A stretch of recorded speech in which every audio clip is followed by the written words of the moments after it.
नैब तो पुरानी है, 90% केसेस भी पुराने हैं, लेकिन गालियां हर रोज मुझे पड़ती हैं कि जनाब देखें इमरान खान ने ये कर दिया वो कर दिया।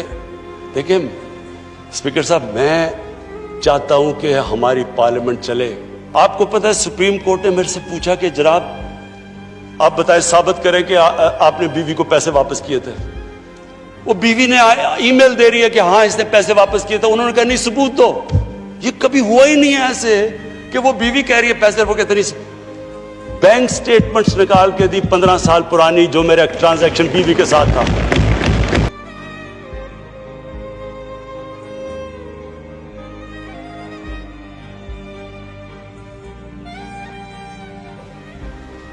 स्पीकर साहब, मेरा कोई किसी से लड़ाई नहीं है। मैं पहले दिन से जब यहां आया हूं, तकरीर नहीं करने दी मुझे। जब मैं बात करता हूं शोर मचता है, गलत बातें करती है। मेरी किसी से कोई लड़ाई है? मुझे इन सबको जो भी ये समझता है कि ये मैं किसी से लड़ाई की वजह से या कोई मैं अपने दुश्मनियां किसी से हैं, मेरी कोई किसी से दुश्मनी नहीं है। मैं आज आपके सामने कह रहा हूं कि अगर पाकिस्तान के अंदर, हमारे मुल्क में अगर सही माने में अकाउंटेबिलिटी प्रोसेस ना चला, हम किसी सूरत इतना पैसा नहीं इकट्ठा कर सकते अपने बच्चों को तालीम देने के लिए, सेहत उनके इलाज करने के लिए, अस्पताल ठीक करने के लिए। हम आगे बढ़ ही नहीं सकते। जब एलीट करप्शन पे लगी हुई है, वो आप कैसे समझते हैं वो मुल्क तरक्की करेगा? हम जब आप किसी के ऊपर केस होता है, वो कहते हैं जी पॉलिटिकल विक्टिमाइजेशन है। मुझे ये बताएं कि मेरे ऊपर पॉलिटिकल विक्टिमाइजेशन नहीं थी।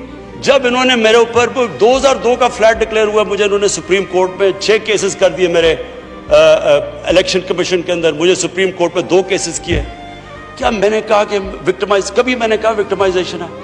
मैं जवाब देता हूं, मैं जब वो फ्लैट लिया था, मैं सारी दुनिया जानती है मैं इंटरनेशनल क्रिकेटर था। कहना चाहता हूं मेरी कोई किसी से दुश्मनी नहीं है, ना मैं कुछ बदला लेना चाहता हूं।